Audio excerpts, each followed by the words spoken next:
Alright, what's up, boys? I hit a 55K day in e-commerce selling on TikTok, and I'm gonna tell you everything I did wrong and mistakes that I did so you can avoid it, so it doesn't happen to you, and you can make a fuck ton of money and keep it and not lose it like I did.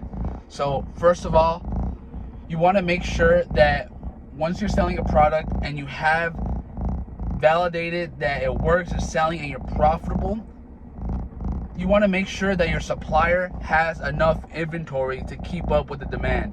So when I was hitting these 55K days, I had no regard for inventory management. That didn't even cross my mind. I see numbers go up. My monkey brain was numbers go up, we spend more money, we make more money. That's such a stupid mindset to have when you're doing drop shipping. One, you have no physical, you're not there in China to see if the supplier, for one, can keep up with the demand, has enough product to even fulfill the demand, and three, you don't even know if they're lying to you or not. The Chinese suppliers that you'll deal with, they'll tell you everything just so they get your money, and not in no sleazy conny way, but they want your business. Because if you're someone who's bringing them in $55,000 a day in sales, that's a lot of money to them. They're seeing you as a fucking gold mine. Think about this. Most of them work in factories where they don't really want to be in. They're under all this pressure to fulfill a quota, and if they run into someone like you or someone like me who's making a lot of money for them, they're gonna want to keep you. They're gonna want your business. So just make sure to do your due diligence before you scale to these astronomical numbers, that your supplier can even keep up with the demand, because you don't want to fumble a fucking bag. You don't want to be hitting these astronomical days and then your supplier saying, hello friend, we cannot fulfill orders for another 2-3 weeks, and then 2-3 weeks turn into a month, and then a month turns into 2, and then you're getting hit with chargebacks after chargebacks after chargebacks from customers not getting their orders. Rightfully so, because think about it, if you order something online and these motherfuckers haven't given you order, haven't given you shipping, well, I sent out shipping, but I sent out tracking numbers, but those tracking numbers were just stuck in processing because we didn't have a product to fulfill. So, like I said, you gotta, when you're running this business, when you're running any type of business, you gotta put yourself in the consumer's shoes. Think about it. No matter what business you're doing, you're in the business of people. No matter what you're dealing with people, you take money from people, and you have to fulfill on the fucking promise or the guarantee, whatever you're selling. You have to fulfill on that promise. Don't be a douchebag and sell them the dream and just take their money. Fulfill on that dream. Fulfill on that desire. So I can see why the customers are getting calling their banks and hitting me with chargebacks, because rightfully so, it was taking a long time to actually process the orders and get them shipped to the customer. So keep that in mind. You want to be dialed in and make sure that your agent or your supplier or your manufacturer can actually keep with the demand. And number two, you want to make sure that you have enough available cash flow or credit to scale. So one thing that happened to me is that I was spending roughly $20,000 a day on ads, and my limit was only like $45,000. So I would hit the spend limit on my Amex. I would pay off the bill, hit the limit again, pay off the bill, and then at a certain point, Amex just stopped letting me spend money on my card. I got in this big battle with Amex. Not big battle. We were going back and forth on increasing my spending limit, and then I got denied. But then they seen how much I was spending and how much I was making, and it was just this back and forth. So you want to make sure that you have enough available cash flow. You have enough available cash, or you have cash flow coming in, or you have enough credit to actually pay for the ads. Because when you put gasoline on the fire and shit just goes parabolic, you want to make sure you can keep up with that.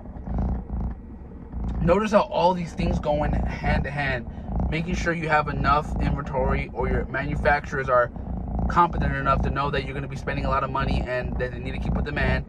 And two, that you have enough money to even fulfill the demand, because if you have something working, people are going to catch on. People are going to notice that, especially because all these spy tools, they're going to notice that, okay, this product is making a lot of money. I want my share. I want my piece. Fuck this guy. That's what they're going to be thinking when you're on spy tools. When people see your product, be like, hey, it's selling, it's working, he's making money, I want money now. So you got to be cognizant of that, because once someone comes in with deeper pockets, they could just outspend you, and you don't want to be in that position. You don't want people to get You don't want people to catch on that you're making money with your product, because that's the whole downside of dropshipping, honestly, is that there is nothing really proprietary about what you're selling. Like, anyone can sell it, and that's really like the only downfall of dropshipping, is that you don't have a trademark, or you don't have like a patent on what you're selling. Anyone can sell it. It's up for grabs.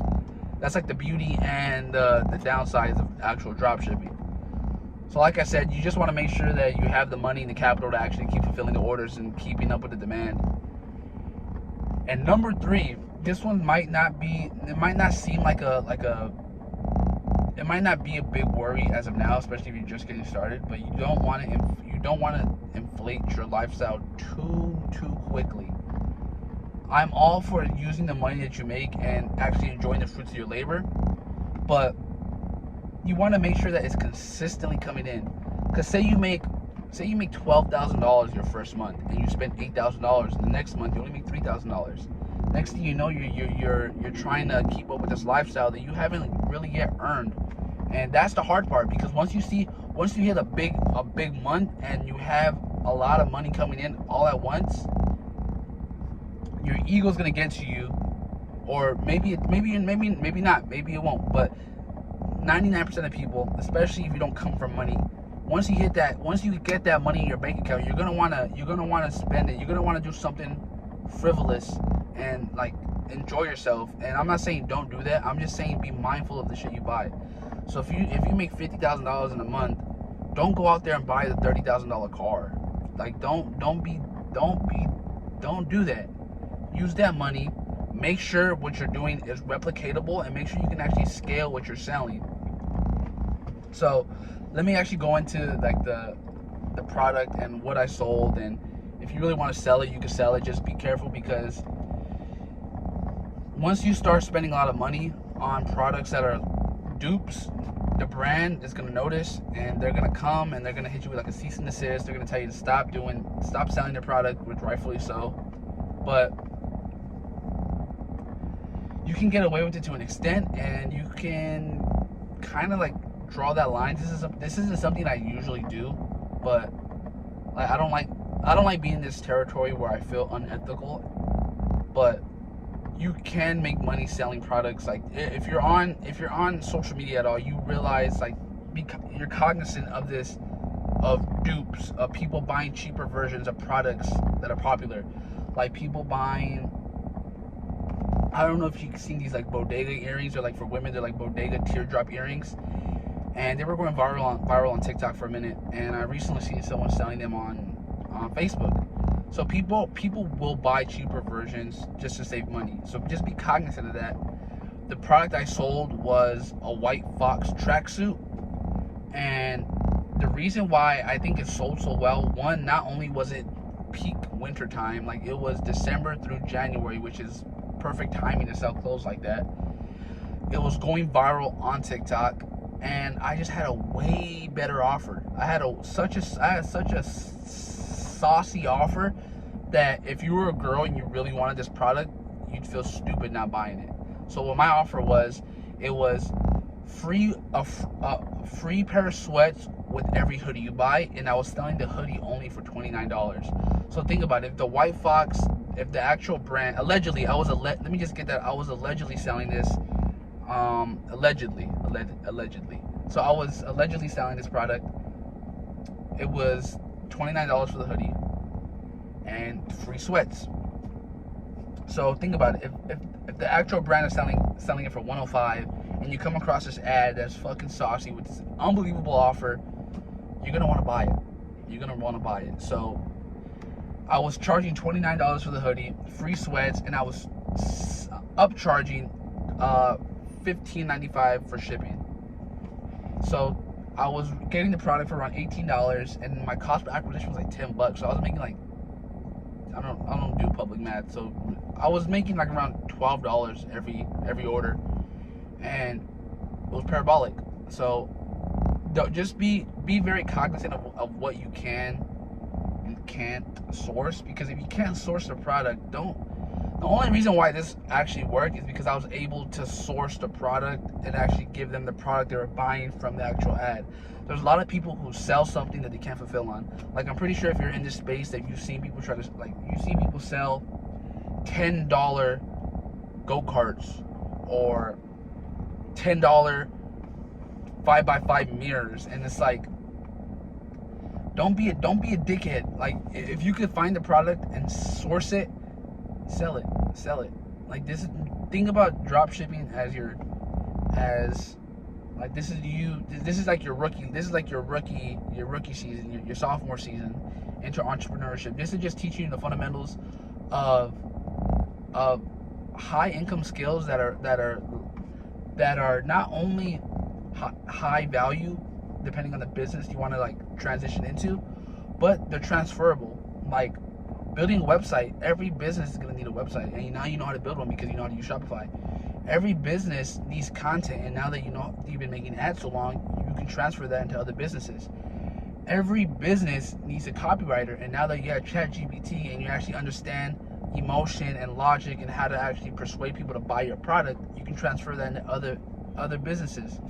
So just be cognizant of what you want to sell, and make sure you can actually fulfill on the orders. Because if you watch my channel, this isn't just going to be about e-commerce. This is me just documenting my journey and sharing it with y'all, just so you guys can know that it's a journey. Don't get caught up in the flashy lifestyle. Like, when you see me with my Cartier, when I get my Cartier Santos on the wrist, when you see me in the i8, just know that it took years to actually get to where you want to go, and it's a journey.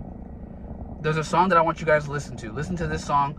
Listen to The Journey by Russ, and play that through your fucking mind that you're in this for the long haul. If you're in this just for quick cash, you're gonna get lapped by the dudes who are willing to die for this. Just keep that in mind. You're gonna get lapped by the people who are willing to die for this. And I say this just to hold myself accountable too, because it's easy to get caught up in the quick money. But is the quick money gonna set up your future family? Is the quick money gonna last your family generations? Like, I'm only 24, so I gotta be cognizant that this is the game that I chose, and this is a lifelong journey, and I plan on documenting as much as I can and just bring you along with me. Like I said, this isn't just gonna be like an e-commerce channel. This is more so just documenting my journey as an entrepreneur and hoping to inspire some of you to take action. So if you like this video, comment, subscribe. All my socials will be in the description, and appreciate you watching. Peace.